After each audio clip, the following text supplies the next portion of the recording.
This is the MLW Radio Network.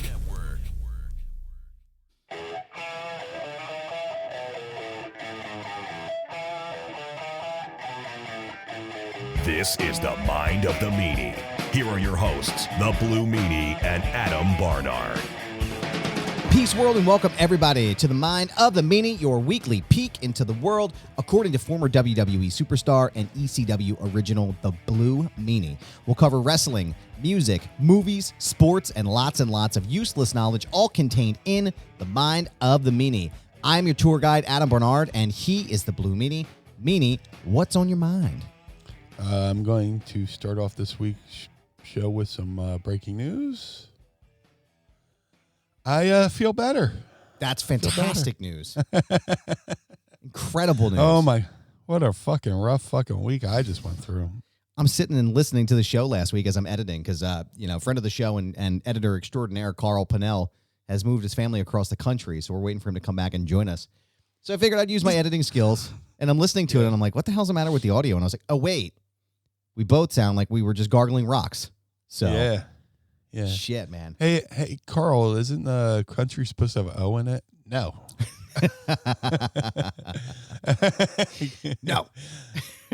No. I'm glad you're feeling better. I am getting there. Quagmire. I'm getting thank out you, of sir. the woods. Out of the woods. You sound better. You don't have your very white voice on today. Barry White. So, and shout out to the Pod Squad again for joining us here today as we record. Meanie, it has been a busy week since the last time we were together. Yes. WrestleMania 38 happened, and holy Santa Claus shit, what a show. We're going to dive into that pretty deep today. We're also going to talk about, whatever else is on the mind of the Blue Meanie, but nothing else major happened, man. Nothing that I can think mainly of. Food, but yeah. Mainly food on the Mind of the Meanie, but no, Mania was good. 2 nights. Probably one of the better Manias. Yeah, I watched both nights. Watched the Hall of Fame. Yeah. Hall of Fame got to me, man. It was really nice. And then next day they had the NXT special Stand and Deliver, and then shout out to my boy AJ Galante from the Danbury Trashers and I forget the name of the Netflix documentary they did on him, but he's a fucking character. He made a cameo on NXT Stand and Deliver, and then 2 nights of Mania. When it's Mania weekend, it's wrestling packed because of all the different promotions. But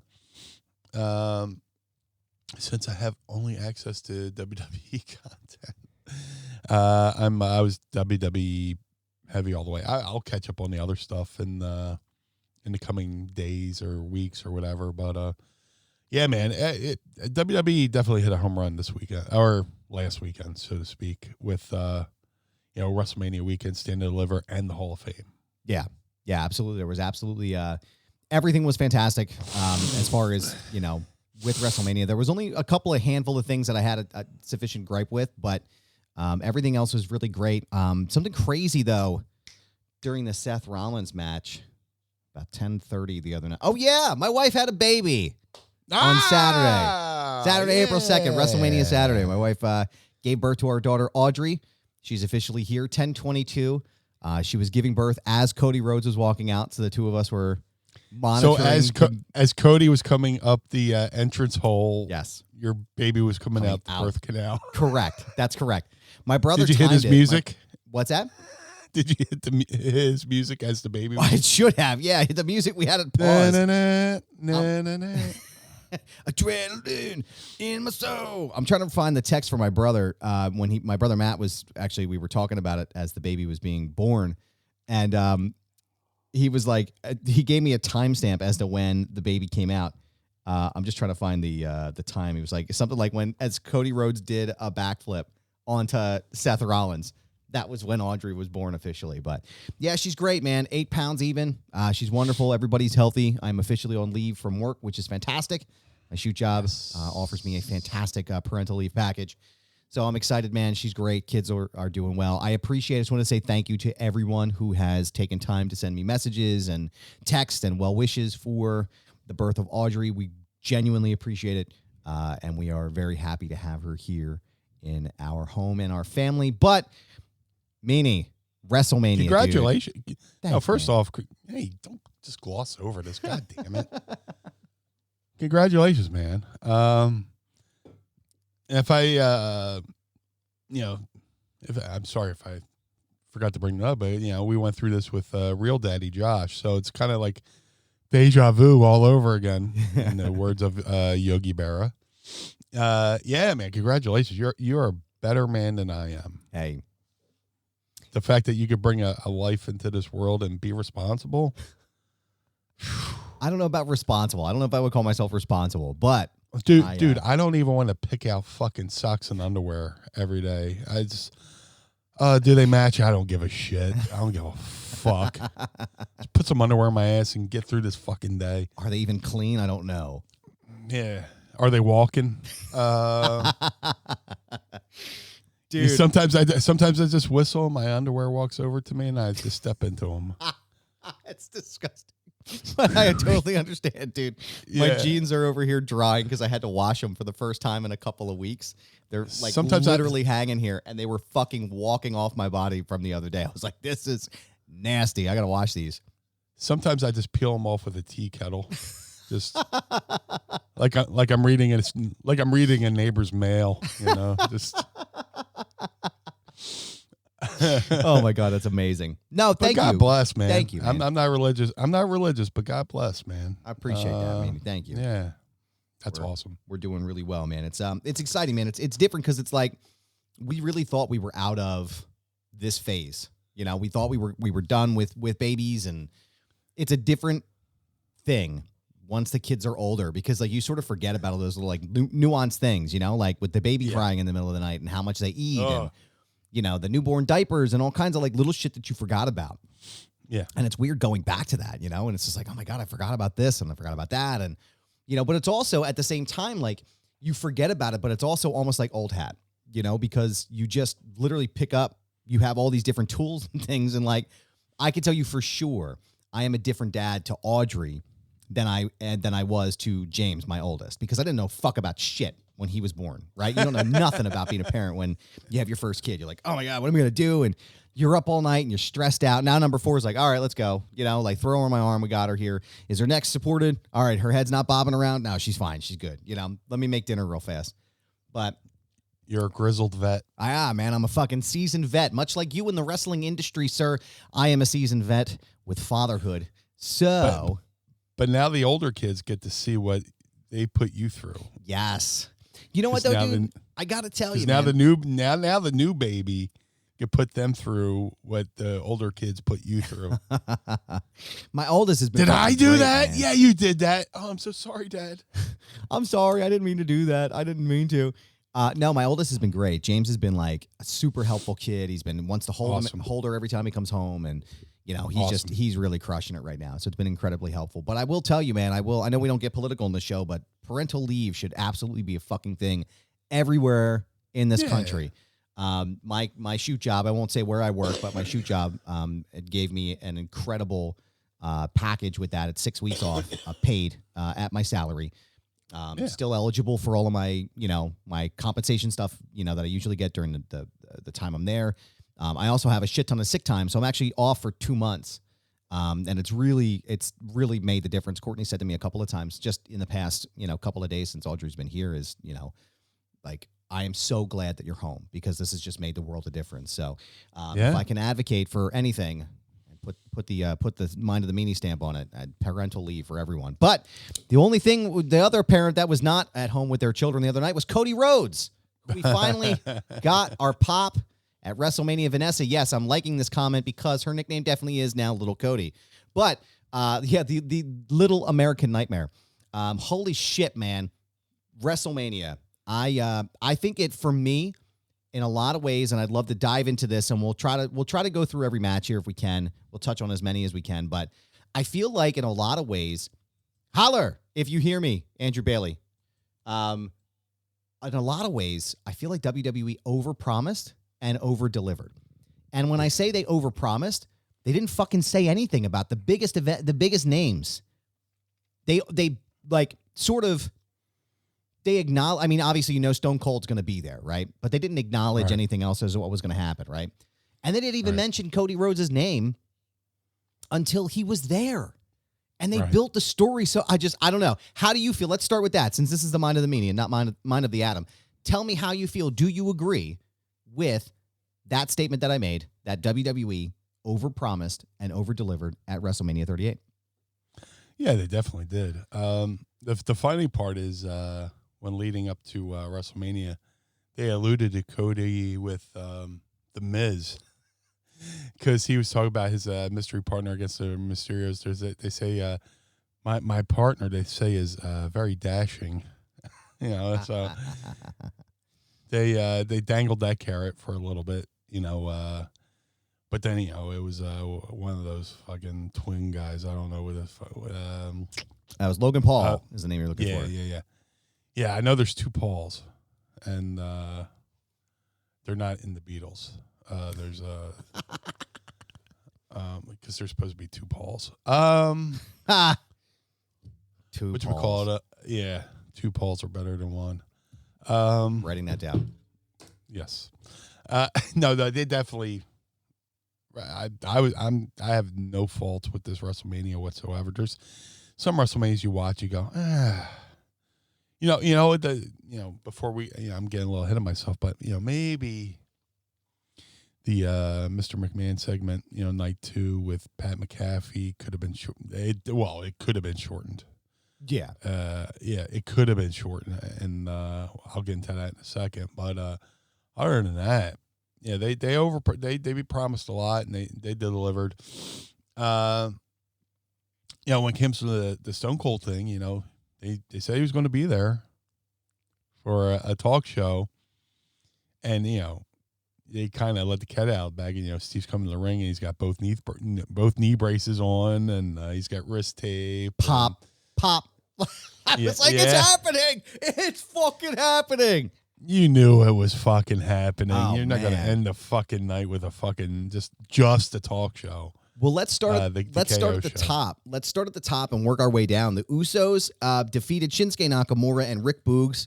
I definitely want to touch on this because it sounds like Rick Boogs actually got injured during that spot with the Usos, which sucks because I wonder if the Usos were dropping the belts. I'm curious if they were going to drop them because it sounded like the way they were building it. What do you think?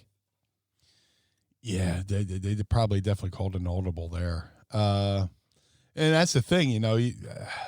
It looked like a planned spot, like a planned worked heat spot. Where they both Boogs goes to do the other thing, and the other Uso hops on to counteract whatever Boogs was going to do, and then his leg goes out, but then the way he went down and the way he went out, he didn't go to the apron. He went straight to the floor.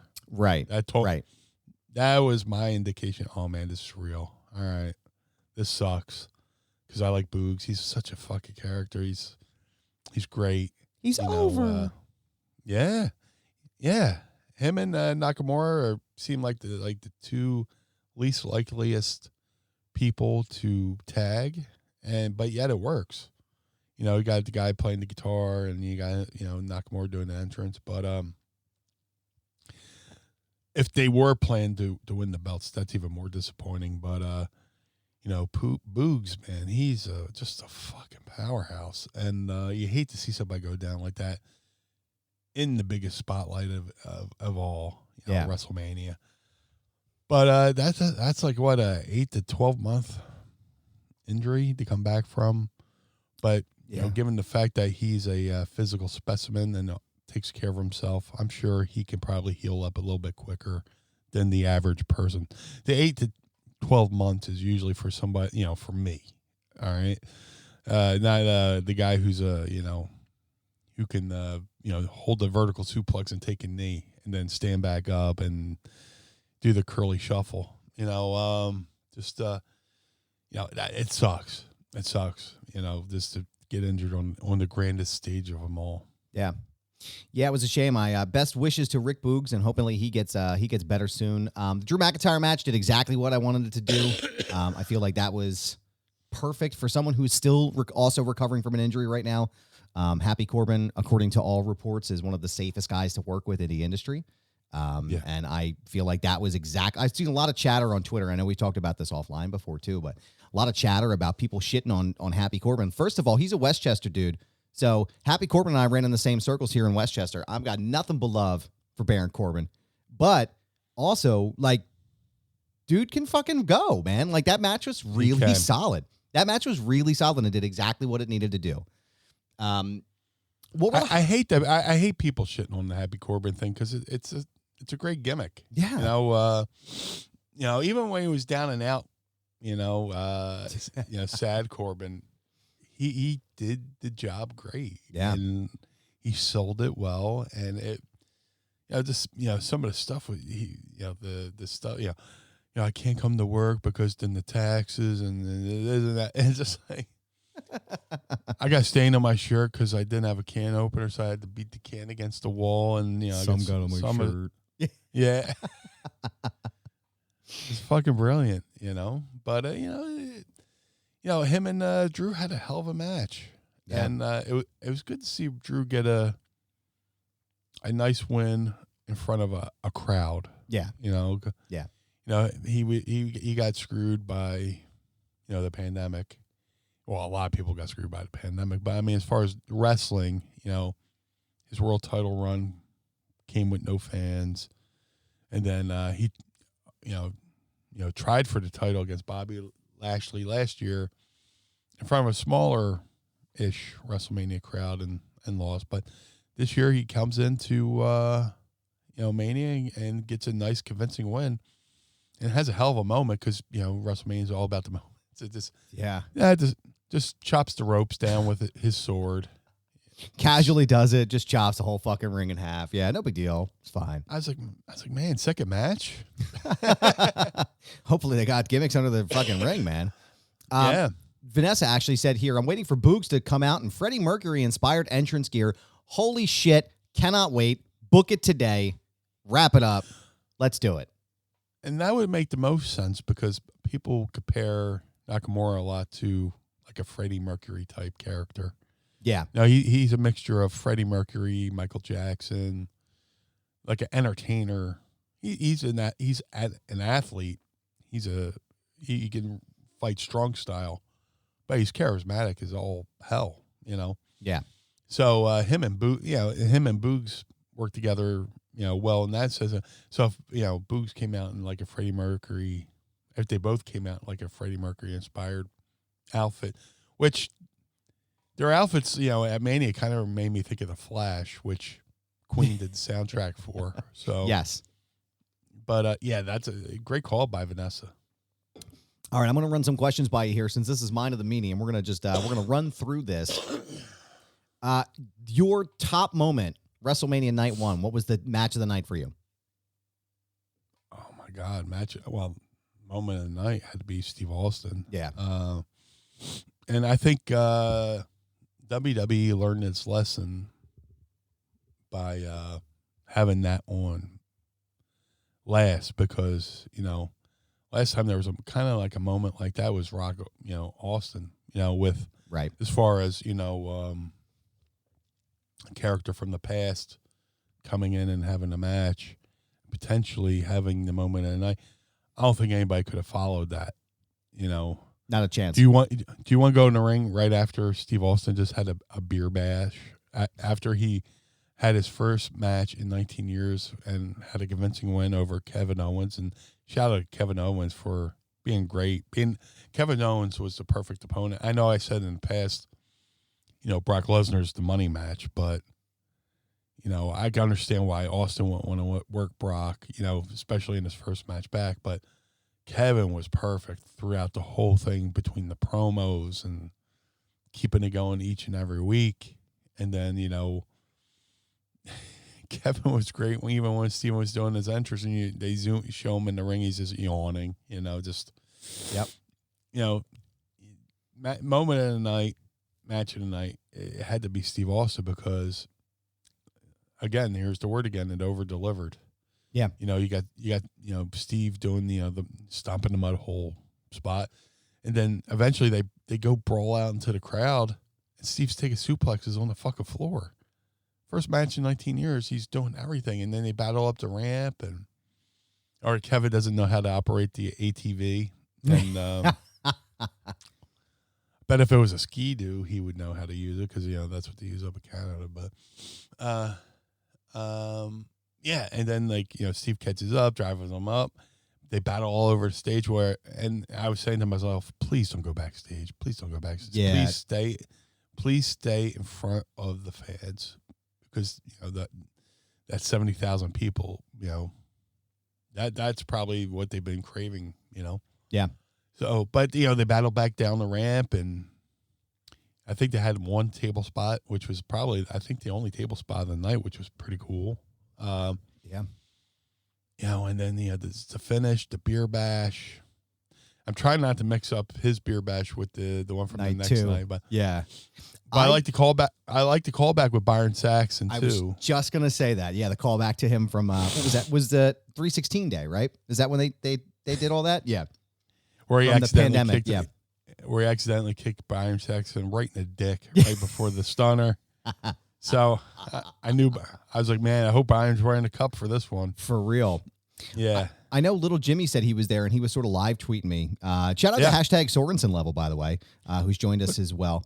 What up, Jim?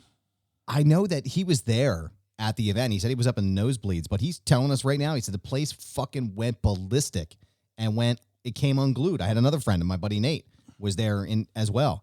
He said he's never experienced anything like that. He said he thought the Cody pop was loud. He said the Austin one was unbelievable, like an experience that they'll probably never forget, which is just crazy. That's what Meanie is about, Honestly, I didn't think there was really a miss for me on night one. Even the Logan Paul match, as many like technical issues as I feel like Dominic Mysterio looks like he has sometimes. I think pairing him and Ray with someone like The Miz is great because it's sort of they're able to come off of that, and you can give more the technical analysis on that because you're the wrestling guy. But I thought Logan Paul played the part. I thought he was great, like surprisingly great. Like not Bad Bunny great, but did the job. So any misses for you from night one? Speaking on Logan Paul, I know he's a polarizing character, him and his brother. Mm-hmm. I'm definitely not a fan, but it'd be stupid of me not to acknowledge how well he did. He looks like he's been doing it 10 years. Yeah. There's little things he did where I was like, oh man, don't do that. But it's not noticeable to the civilian eye, just certain things. Not better, but that's done different. Well, probably technically, right? And I'm sure you could probably say the same thing about Bad Bunny as well, right? I'm sure there's like small technical things that you would see that normal people who aren't trained in that world will be like, oh wait, instead of foot placement or the way he landed, something along those lines, right? No, I think he tagged out and he was out on the floor. I would have taken a knee and just like leaned on the count on the ring apron and just kind of looked out my side eye instead of just standing there with my hands on the hips watching the match. Right. You bump out, you tag out, you fucking take a knee on the floor and gradually work your way back up to the ring apron. Instead of just standing there like, okay, I'm taking a break from a drill. Just fucking, put your hand down and you kind of, and this is the only thing you can see on patreon.com/mindofthemeanie, but you get the hand down and you're kind of looking out your side eye like this, kind of playing dead while, Miz is doing his thing. It's small things like that, but they didn't really catch it on camera. I caught it because I looked for that shit, but like I said, he looked better than some of the people who've been doing it for a while, between athletics, but charisma, facials, and just, just the way he would look at the camera and give that cocky smile, just like, he was perfect. Well, he did the leapfrog. He did the Three Amigos. He was doing a lot of Eddie Guerrero type of moves, and I was like, oh my God, talk about fucking heat, man. Talk about heat. And shout out to Adam Pearce. I believe he's the one who was coaching him up at, maybe down at the Performance Center. But he was in good hands, with, the guys who were training him, to do this match, and the guys who were in the match, no slouches. But yeah, it was great. It was great. I'm trying to think if there's any misses that I had that were any other night. Really? No, there weren't. I mean, honestly, Bianca and Becky, I feel like should have, and this is, again, me personal preference. We could talk about this, sort of explore this. Personal preference and the way that the story was built, I felt that Bianca and Becky paid more dividends to me than Charlotte and Ronda. I got to be honest, Meanie, I did not find myself invested in the Charlotte and Ronda storyline at all. I didn't find it interesting. I didn't find anything about it worthwhile, I guess is the best way to put it. And it's not to say anything about either of their technical abilities.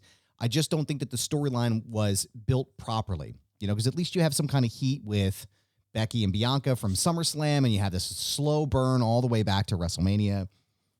I don't know. It missed for me. What did you think about Charlotte and Ronda? I wasn't too disappointed because I didn't go into it with any high expectations. Okay. When you don't expect much from it, then you're just like, it was what it was. Yeah. Which really didn't take away from the show. That the show being that good, it really didn't take away from the show because it wasn't bad. Right. It was there. And that's not a knock on the performers, but, just the story of, Ronda seems a little bit ho-hum. Just like, ho-hum. When she came in the WWE first time, she was like full of fucking fire. Hey, I'm doing something new. I'm doing something exciting.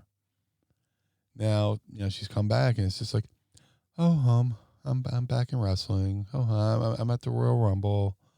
Ho-hum, I'm working out and, doing the, ho-hum, I'm going to rip your arm off. Ho-hum, I'm going to WrestleMania. There was, no fire, It didn't feel, it felt like there was, no spark, no fire, you know? Yeah, it really felt like there was nothing.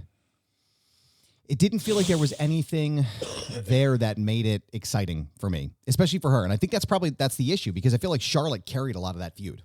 It felt like she carried a ton of that leverage and coverage. For somebody who's supposed to be rowdy. Yeah. She has rowdy in her name. Yeah. Yeah, it was rowdy less. It's the polar opposite of rowdy. The Pod Squad is a buzz right now. We're talking about night one, so I would be remiss not to mention any of this stuff. Little Jimmy said the biggest pops of the night were for Cody Rhodes, Undertaker, and Steve Austin.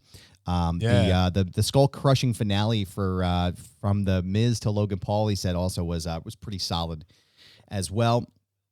And Vanessa's mentioning about how happy she is for Kevin Owens having that dream match. Absolutely. I mean, that's just I agree with Meanie's assessment. I don't think there was anybody else who could have gone on after Stone Cold. I know there was some commentary and chatter online from the peripheral wrestling media who mentioned some things that Ronda Rousey had said, which I don't believe she said. She came out and gave a statement about it. But night one was fucking fantastic, man. Night two, let's get into that real fast. Obviously, I mean, we could talk about Cody Rhodes all day, but I mean, it was a 21-minute match that was fucking fantastic. Gave me everything I wanted. And the moment itself, watching him come up from out of the stage and I mean, watching him do the cartwheel and the Stardust. Oh man. As like a farewell to Stardust. Yeah. Moment.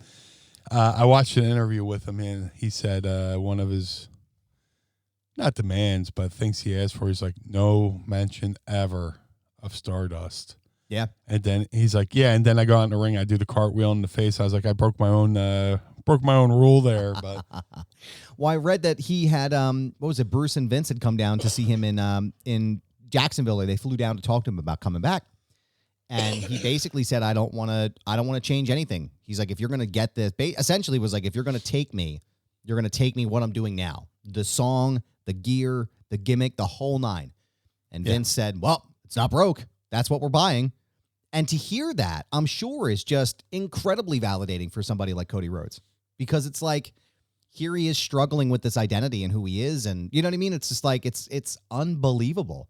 And he went out and fucking did it, man. And he came back and it paid off in dividends for him. And he finally had his WrestleMania moment. And we're going to talk about more of that in a second with Cody Rhodes. But go ahead. What were you going to say? And that's the beauty of the ride, that, people's careers take, He's been doing it, 16 years? Yeah. I think back to, my trainer, Al Snow, and he wrestled for 13 years before anybody realized who he was. And then, he gets the chance with ECW and Smoky Mountain where he's just wearing the blue tights and the black and white boots, and he's the best, technical wrestler, and he's the best kept secret in pro wrestling. And he's like, eventually he wants somebody to tell the secret. But then he has a story arc where he, goes to WWE. He goes to WWE. They send him back to ECW. That's where he finds himself.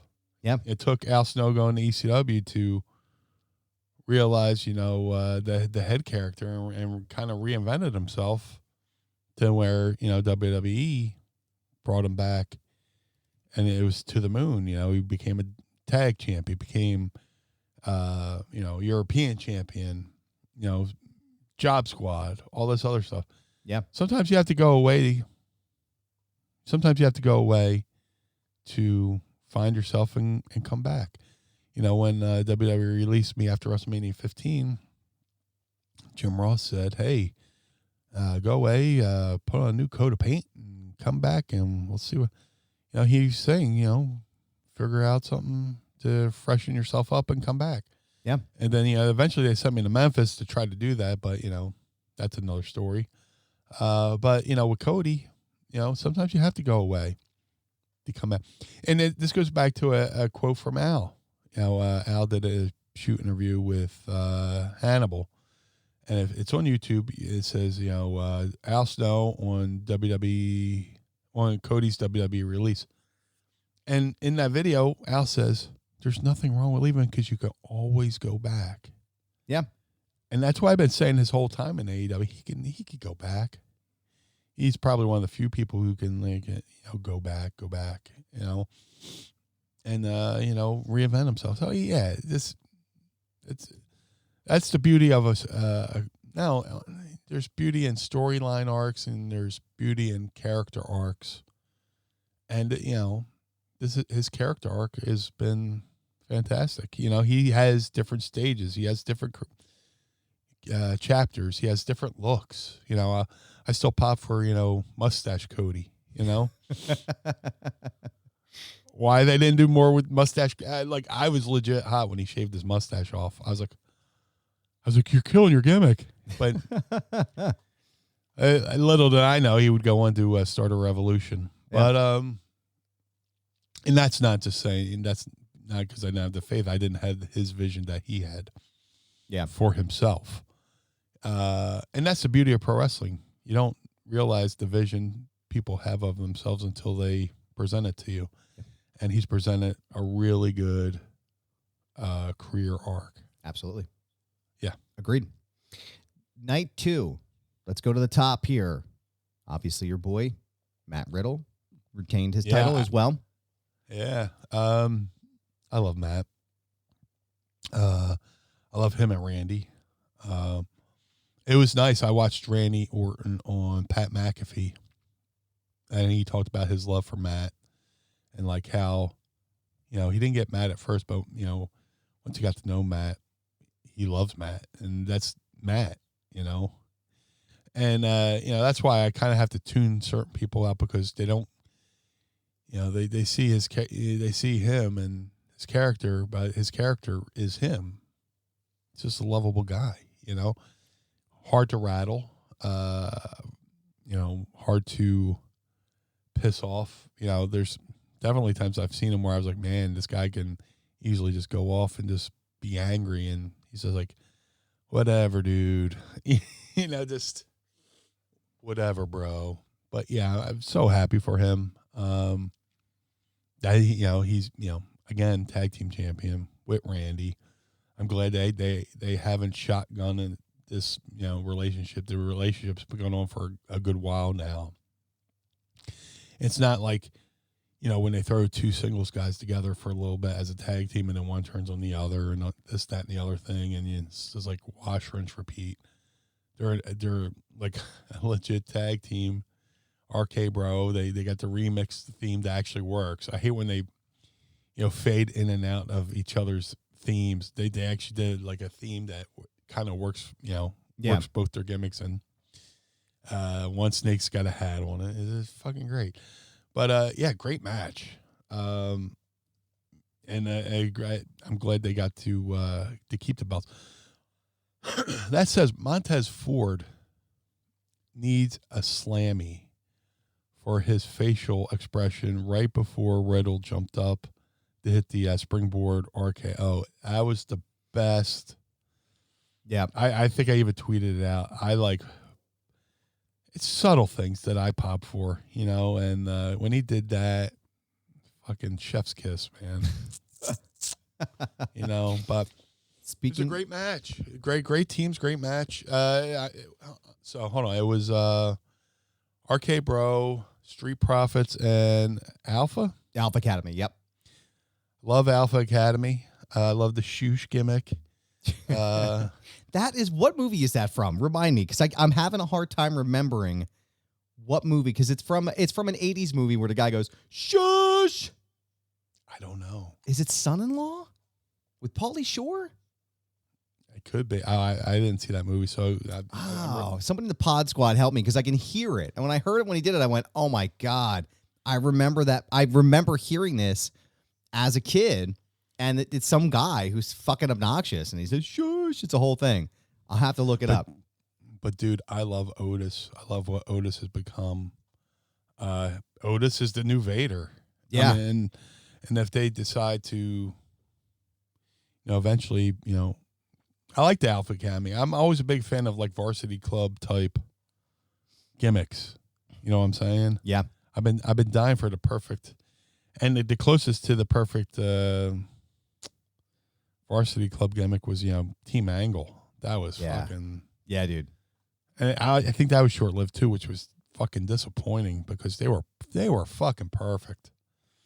That talk about putting a faction together that looked the part and played the part, and they could have gone on forever. Yep. And Team Angle could have went into a Hall of Fame as a faction.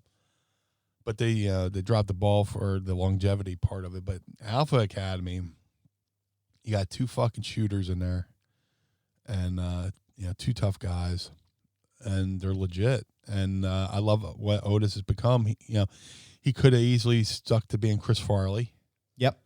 But again, you morph, you change, you take a right, step a left, and you become what he's become now. And dude, if they decide to give him a singles push, he could be one of their monsters. Homegrown, he could be a homegrown Vader. A WWE homegrown style Vader type character. As a follow-up, Encino Man is the movie that came from with Pauly Shore. I knew it was a Pauly Shore movie. But it was Encino Man. Thank you, Camerata, for the assist on that one. And to go back to Otis, yes, I absolutely agree. He could be one of the best big guys in the business right now.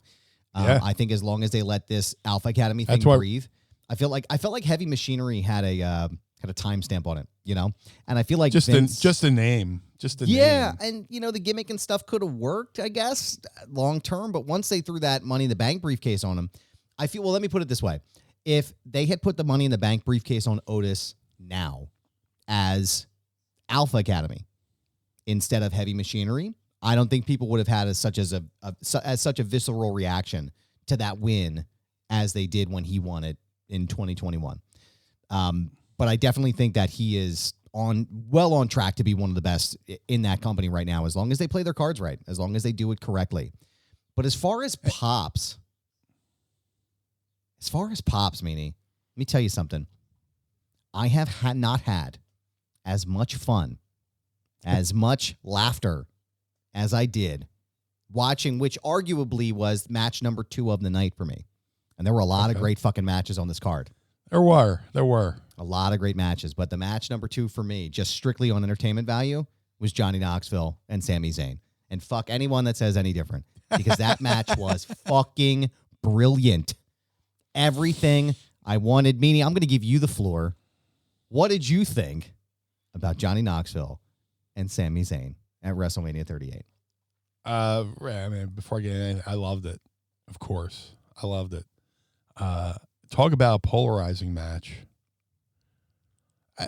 You know what drives me nuts? People who watch WWE, they've been watching WWE for years, and they get mad that WWE does WWE things. It's like, what the fuck were you expecting? You went to the ballet and heard Swan Lake, and you saw, heard, a piece of music they always played the fucking ballet, and I can't believe they played that. It's just, I jumped in the pool and the water was wet. Right. Dude, you're watching WWE. I think some people get mad just for the fact that they owe it to themselves to be mad about WWE. Yes. Why do you watch WWE knowing you're going to hate WWE? Well, for some people, it's their income stream. Yeah, go fuck yourself. You've painted yourself in this fucking corner where you want to be a fucking expert. Yeah. Yeah, much like the tweet that I let out on Saturday night after that whole fucking thing. I enjoyed myself fucking thoroughly, or Sunday night rather, watching Sami Zayn get his ass kicked by Johnny Knoxville and the Jackass crew. I was thoroughly sports entertained. You mean the company that had Uncle Elmer get married on live TV? This, that, and the other thing. People are still mad about Katie Vick, whatever. People just complain to complain. This match, what it was. And if you ever watched Jackass, it was the meeting of two worlds. And it was mutually beneficial for A, WWE, and, B, Jackass. If you didn't know what Jackass was, you know what it is now. And if you're a Jackass fan watching WWE to see what the Jackass guys are doing, but you never really watched WWE, now you might watch WWE. So both franchises, WWE and Jackass, potentially gain new followers by, doing the cross promotion, sucking in the casual fan, and hopefully some WWE fans latch onto the Jackass product. Hopefully some Jackass fans latch onto the WWE product. It's the chocolate and the fucking peanut butter and the Reese cup. It was perfect. Shout out to Shane Helms, who was the agent on that match. It was great. I keep thinking back to I've been thinking of this match a couple times, and I wish I could have fucking somehow called a spot for Wee Man. Because there's a spot I've seen. Not that I'm calling Bill Dundee a little person, but any means necessary. But there's a spot where Bill Dundee used to do. Bill Dundee did a spot with Jerry Lawler where he would just run and clip out Lawler's legs, and Lawler would just fly through the air. I was hoping they would do the spot where Wee Man just runs at Sami Zayn, runs at his legs, and Zayn would take a huge backdrop bump. It's one of the coolest looking fucking spots, but nobody really does it anymore. And I wish they could have brought that back for Wee Man and Zayn. But it was what it was, man. It was Double Dare. It was Wipeout. Yeah. It was Jackass. It was perfect for what it was. And the attention it got, mission accomplished. Because, memes came out of this match between Mark Henry and Mae Young's baby making an appearance. The giant mousetrap to Johnny Knoxville MacGyvering the mousetrap on the fly when it didn't go off as planned. He made it work. Yeah, he made it work. To the giant leg with the dick kick. mission accomplished with everything that match was supposed to do. From entertain. Yeah. People can sit at home and watch on Peacock when they're only paying what, $10 a month, $7, whatever. I forget what it was. I pay up front for the year. I forget what they charge for the month. But it's easy to sit back on the comfort of your couch and be like, "Oh, this sucks." Yeah. But look at the crowd watching live in person. Yes. The people reacted. The people were popping. The people were laughing. Not in a bad way, not in a mocking way either, because there's spots playing, with the giant fucking hand. I mean, come on. They were watching fire extinguisher. Yeah, I mean, they were literally watching a live episode of Jackass at WrestleMania. Yeah. I thought of Al Snow with the fire extinguisher because of the old hardcore title. It was basically a hardcore match. Yeah. Just on acid. I loved it, and I'll tell you why. And this is another reason where my mind goes to, and I know we've talked about this, but the match that my kids wanted to see most, obviously they love Roman Reigns, they love the storyline, they like Brock. Yeah. Bork Laser, as one of my kids calls it. They love and acknowledge their tribal chief. They're big fans of Pat McAfee. Johnny Knoxville was the one that they wanted to watch. And they wanted to see him beat the shit out of Sami Zayn. And there's your answer right there. Yeah. And you know who I'm talking to right now, Meanie? Dave. There's your answer, Dave. That's why people like this match. That's why people enjoyed watching this. I don't agree with a lot of what Brian Alvarez says, but I thought he was on the money when he was like, this is great. This is fantastic fun. That's the whole point of the match, was it was supposed to be fun. It's not going to be a 10-star classic in the fucking Tokyo Dome. That's not what this match was. This match was just a fun fucking bullshit event for guys like us who love Jackass and love wrestling and want to see Wee Man body slam somebody. That's exactly what this was. And it literally did exactly what it was supposed to do. Twitter was on fire the whole time this match was happening. People love this stuff. These guys are loved. They're renownedly loved because they punch each other in the balls.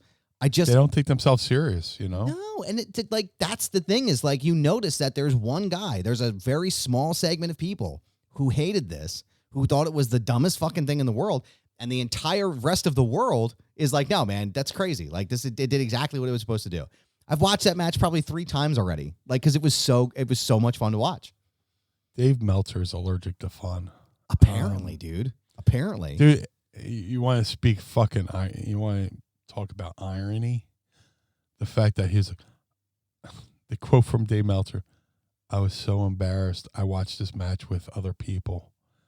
Did they watch it in your fucking filth office? Yeah. Dave? Room full of shit, Dave? Did they watch it Dave, did they watch it in your Tinder box? First of all, if anyone should be embarrassed about anything, it's that fucking office of yours, pal.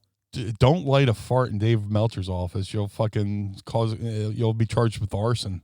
But this is also the same guy who fucking got so hyped up and excited about the Ghostbusters shit that they did at AEW a couple months back. Which I loved, by the way. I'm not shitting on that either. You definitely should try not to take yourself too seriously all the time. But bro, if you're gonna fucking be excited about this shit, you're gonna be like, oh, it's so much fun, and then you're gonna shit all over Knoxville. Come on, man. That's just, again, I'm not using this platform to shit on Meltzer. I know that's not the point of the show, but it's so frustrating to see somebody take himself so fucking seriously when it's dude, this is not Okada and Omega in the fucking Tokyo Dome, a 97-hour classic that you can fucking, I don't know, give 10 stars to. That's not what this is, man. And it's not just for guys like you. And there's nothing wrong with Omega Okada, but you can't have a whole but you can't have a whole show of just that match. Right. You need different it's got to be like a buffet. Right. There's got to be a little bit for everybody. You might not like, the frog legs, but you love the chicken wings or the crab legs. Yeah, just a show, a perfect wrestling show has a little bit for everybody, and WWE did an amazing job. And that's why you had a 24-minute Edge and AJ Styles match, and you got your fucking Tokyo Dome Classic with that match. But yeah, I'm sorry, Meanie. I got a little flustered, but self-care is important, like we talked about. And I blocked him. I blocked him on Twitter because it needed to happen, because now I can live a Dave-free life on my feed. But the Mr. McMahon thing, before I guess we go into Ask Meanie, I wanted to talk a little bit about that. I know that there was reports about that. I don't remember if it was Fightful or I don't remember who it was that reported first that Mr. McMahon was potentially going to be in a match at WrestleMania. Boy, I did not see that one coming, even though I kind of knew about it. What were your thoughts? I know there was a lot of talk about the stunner too, so let's get Blue Meanie's analysis on the Mr. McMahon match. Look, first of all, Pat McAfee knocked it out of the fucking park with Austin Theory. Had an amazing match. Amazing entrance. He knew what he was doing with the Stadium Rock song coming out, Seven Nation Army by the White Stripes. He knew what he was doing. Yeah, big time. It's weird seeing him with the Cowboys cheerleaders, since he's a Colts player, but let that slide. Suspend reality. Yes. He had a WrestleMania tank top, a little sparkly, Bedazzled. Pretty cool. For people not familiar with Pat McAfee, he wears black tank tops every day. So to have a bedazzled one was it popped me. I was like, oh, he's got his WrestleMania tank top. Excellent match. My one critique, and like I said, there's really not much to fucking critique. Pat McAfee beats Austin Theory. Here's what I wish would have happened. McMahon admonishes Austin Theory on the outside while Pat McAfee celebrates, right? Yep. Vince is on the outside, just paintbrushing him, just like, how dare you? You've embarrassed me, huh? So Vince comes in the ring, goes up the steps, extends a hand to Pat McAfee, like, job well done, pal. Because he was on Pat McAfee's show, he offered him the match. You passed the test. And he puts his arms out like a proud papa and gives Pat and Vince have this hug, and the crowd give a little pop, like, yeah.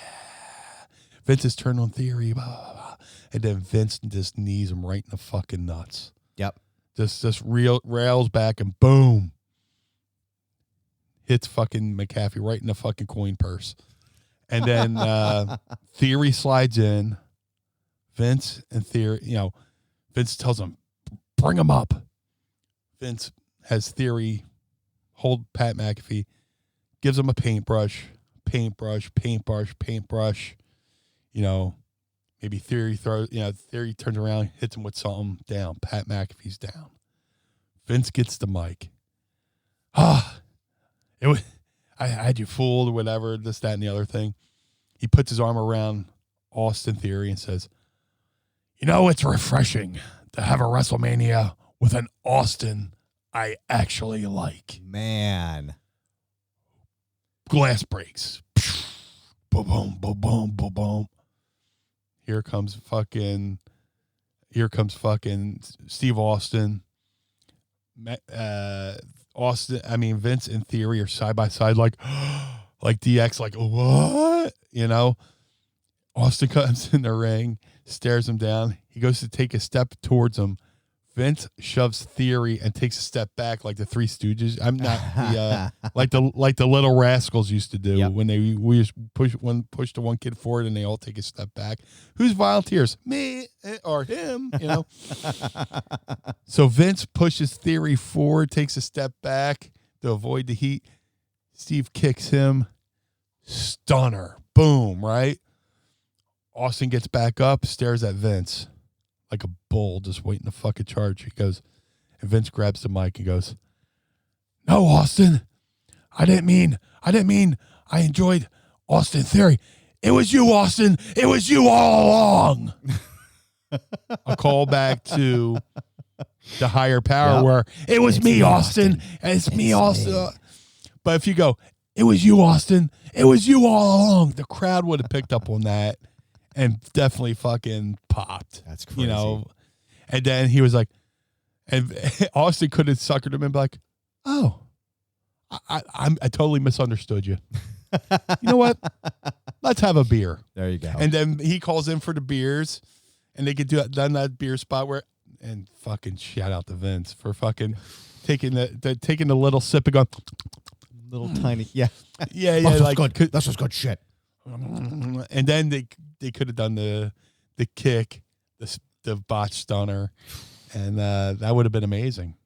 But that's how I would have booked it. But it kind of went a little long. It was a little drawn out, a little uncomfortable.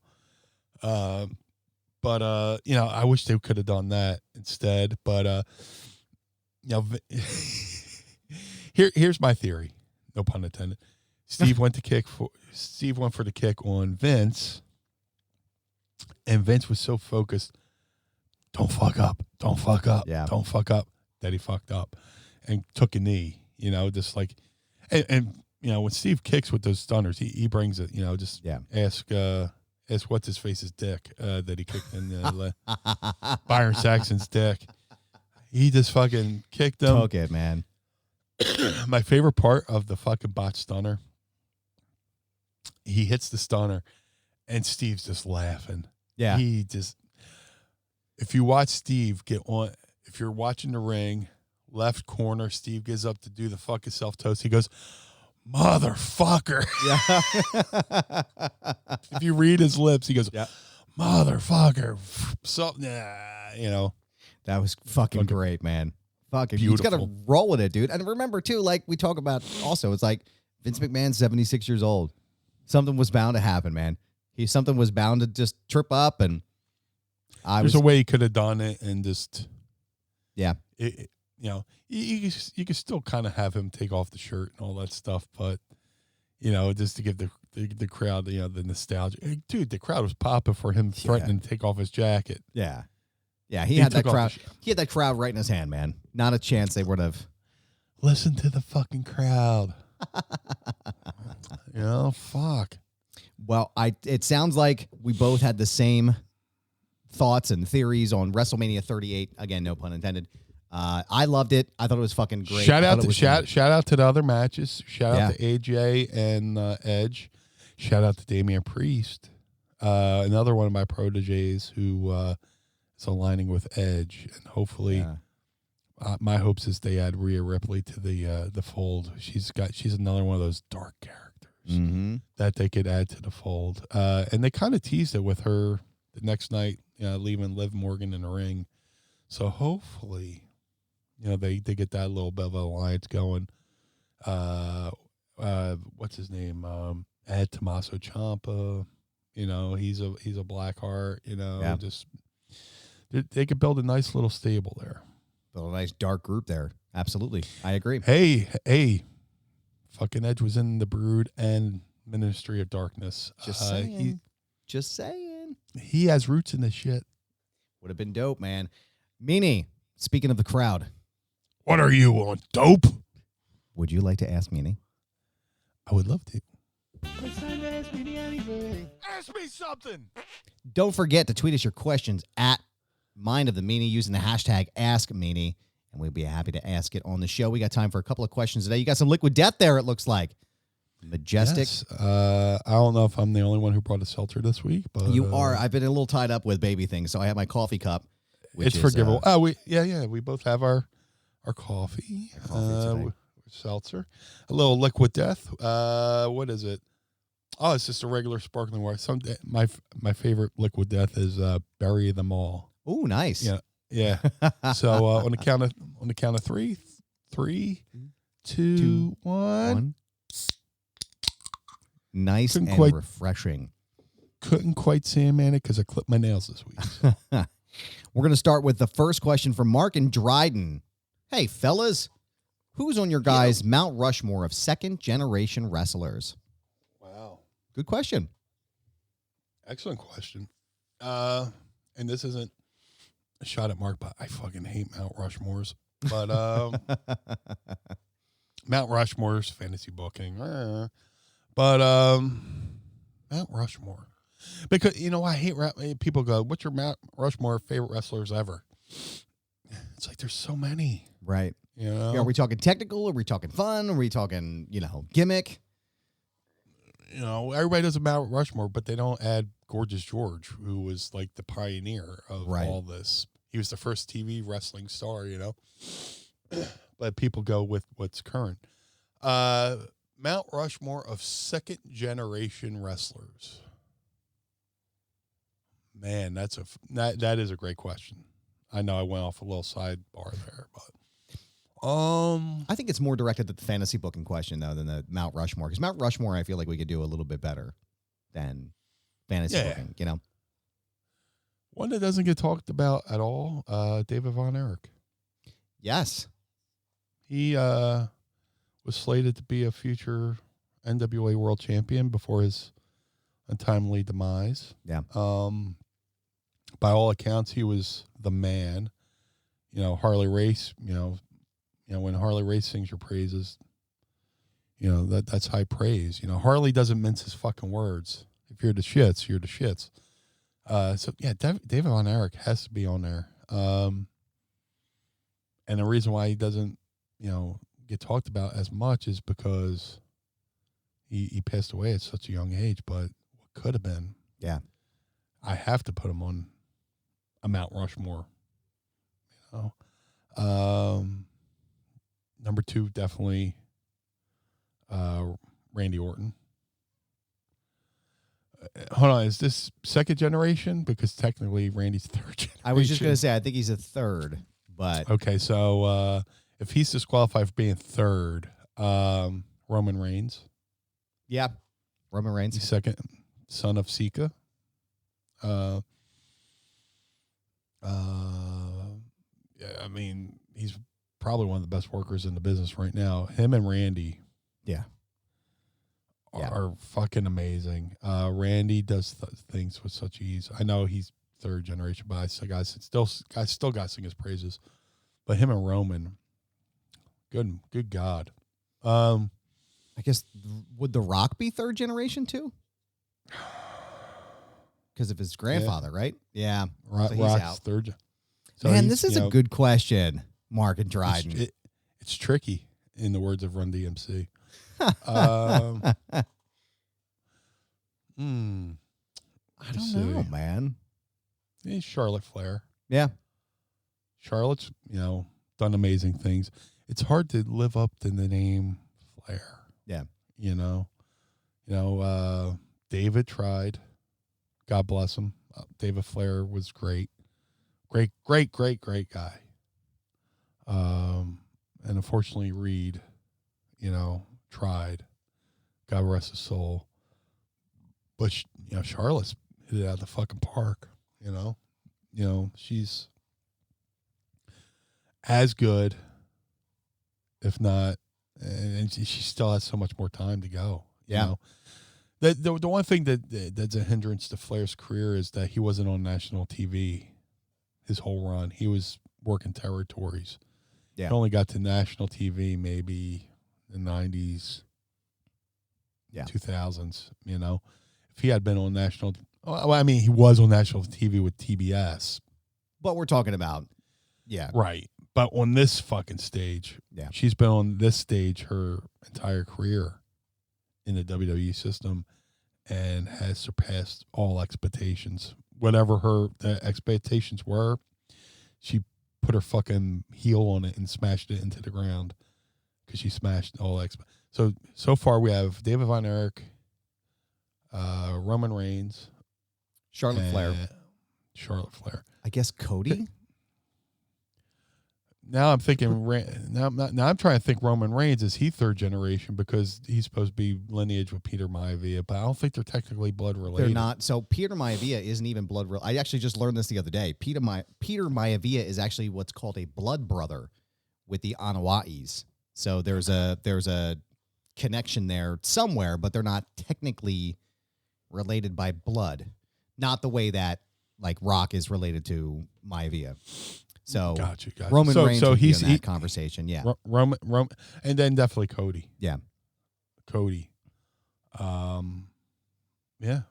Because I just spent a good couple minutes talking about his arc. Yeah. And you know what? Shout out to Cody too, because he finally admitted in public he kind of had a moment where he's like, I've been trying to run for my dad's name for so long because that's such a name to live up to. Yeah. It's a lot of pressure, man. Yeah. Especially for Dusty. I can't even imagine. I mean, I'm sure it's bad with Ric Flair, but Jesus Christ, Dusty Rhodes? Shit, you could say Dustin too. Yeah. Yeah. Dustin's had an amazing career, and he looks just as good now as he did back in the day. Absolutely. Yeah. Dustin goes back to the 80s. And he started wrestling 87, 88, and he's still going. Yeah. And he still looks amazing. And then this is why I hate Mount Rushmore, because you're limited to 4. Yep. Yeah. But, it's not a hate, but it's just like, man, you're really pigeonholing me here. Right. Shit, I might have to fucking bump Cody for Dustin now that I said Dustin. Just based on longevity, I would say so. For tenure. Tenure. But that doesn't mean Cody can't, come along. Dustin's had a career arc that, he's been counted out many times, but he stared it in the face and persevered. Yep. Yeah, I would have to say Dustin. Matt from Dover wants to know, next week, April 13th, is the 25th anniversary of ECW's first pay-per-view, Barely Legal. Any fun stories about that day? He also gives me the breakdown about you were in Stevie's corner for the triple threat match with Terry Funk, the Sandman, and Stevie. The winner fought Raven for the title, and that's when Terry won with that video of him covered in blood in the crowd holding the title. Any fun stories from Barely Legal? Just that whole weekend. Well, there's the story of how, the lead up to it where, we're initially going to have a pay-per-view, and then mass transit happened, and pay-per-view got canceled. So they announced another pay-per-view. In wrestling, everything's written in pencil. That's why they say it's the Booker's pencil, because it's got an eraser on it, Right. So you really weren't sure until you got to the building, even the night before when we were at the Terry Funk banquet, people were nervous just because, we're so, it's live TV. And we got a taste of live TV with doing Monday Night Raw leading up to it to promote it, right? But, we had to stick time cues. We had to do this, that, and the other thing. But fun stories. Just showing up to the building that day and, oh, my God, they painted the floor. It's clean in here. Oh, my God, we have a professional lighting rig. As far as, my part of the show, just the fact that, they're running late on time. And Todd Gordon was running around ringside. If you watch Barely Legal back during the 3-way, I'm at ringside and Todd Gordon, scurries, in front of the camera and comes around and goes, tell him to take it home. We're running out of time. And, I'm looking over at Rocco, the timekeeper, who's brothers with Bob Ortiz.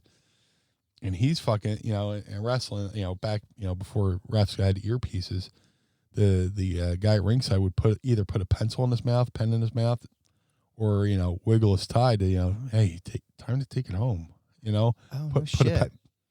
Timekeeper would put a pencil in his mouth, just sit there. So if the ref looked over and okay, time to take it home, he had that fucking pencil in his mouth for a while. Oh, jeez. And then fucking Todd's telling me, and I'm leaning into the ref, home, take it home, And eventually they took it home. And then once Stevie got, pinned, we went to the back and all that and the other thing. And the pay-per-view goes off air and the power went out. Oh, my God. And, with 30 seconds left. X amount of time left for satellite time. 1, 2, 3. We made the satellite time.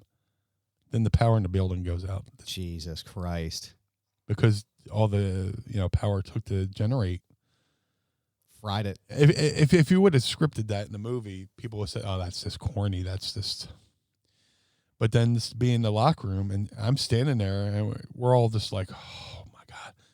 And then there's Joey Styles just walks in the locker room and just not has a meltdown, but starts crying. Like has a moment. Yeah. Like he did it. Like he stood there. Joey Styles starts crying. He, takes his glasses off, starts wiping his eyes, and we all just kind of, give him a round of applause, and we go over there and, give him a little hug. That's like, hey man, and it was like a we did it moment, and I watched, Terry get, cleaned up. I watched everybody get cleaned up, and just holy shit. And then the one moment nobody got to see, Paul goes, power's out, the emergency lights are on, the backup, like when there's a power outage and they have those, lights that come on. Yep. We still had those in the building. So Paul goes out and addresses the crowd, and there's no microphone because there's no electricity. And Paul addresses the crowd just talking. And everybody in the room is just fucking silent and listening to Paul talk. And if I had a time machine, I would go over and give 7-Eleven, a.k.a. Rob Feinstein, who his gimmick was X-Pac with their, with the video camera. And the, X-Pac had that. Yeah. He has a video camera. I would have said, Rob, go record this right now. But then again, it's such a special moment. I'm glad only the people in the house got to see it. You know, if you were there, you got to see it. It was something nobody else will ever be able to say they got to see it. Him just standing there. It was like theater. Yeah. When somebody goes out and does to be or not to be, and the acoustics in the room are so good they get to speak without needing a mic. He was just out there talking, thanking the people. And nowadays somebody would be going, what? But no, Paul was out there having a conversation with however many, 2,000 people, which I'm sure we broke a fire code, but and they just listened. So that it was a special night, special moment.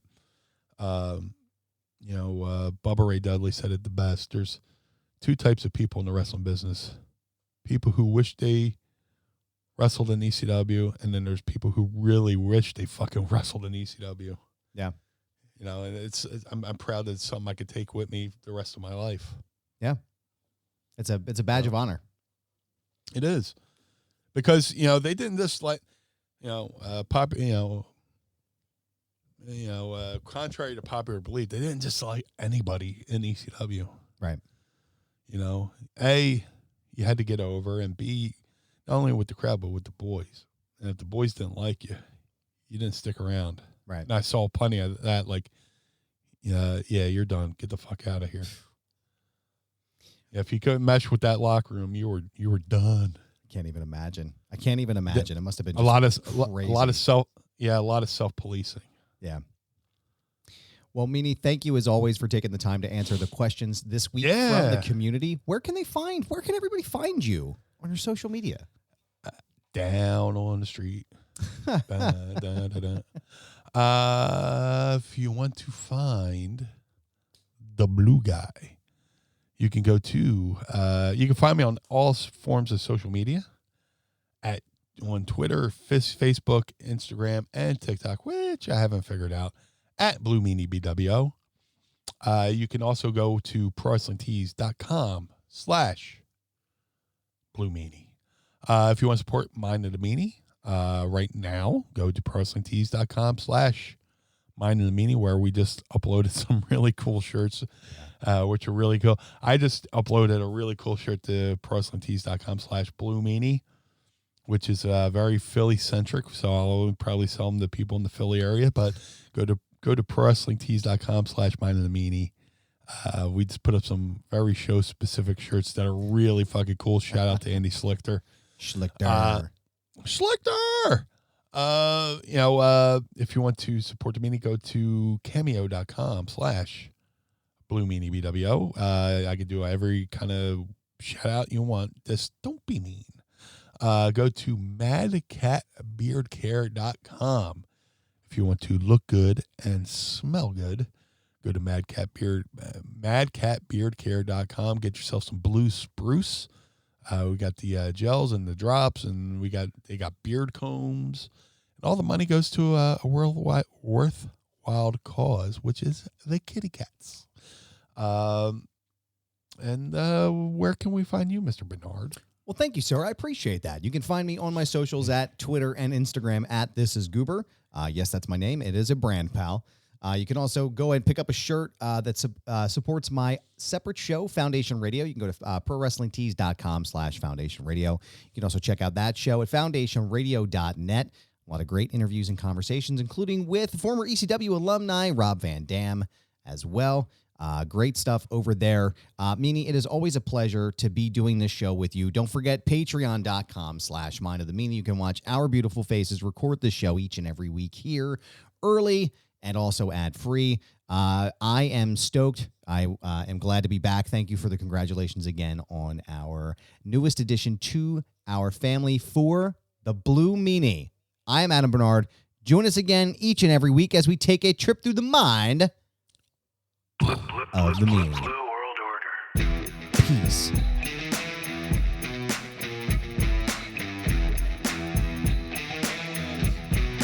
Blue World Order. This episode of Mind of the Meanie was recorded and produced by Adam Barnard and was engineered by Carl Pinnell. Additional production and narration provided by Sam Krebs. Our executive producers are Josh Chernoff, Adam Barnard, and the Blue Meanie. Our opening theme is performed by the Swamp Candles. Our closing theme is performed by Chikara. The show contains original music produced by Enrichment. Get additional bonus content by becoming our patron on Patreon at patreon.com/Mind of the Meanie. And follow us on Twitter and Instagram at Mind of the Meanie. This has been a Butts Carlton media production in conjunction with the MLW Radio Network. Butts Carlton, proprietor. Blue World Order. Dad, why is Blue Meanie's brain out? The world of MLW Radio never stops.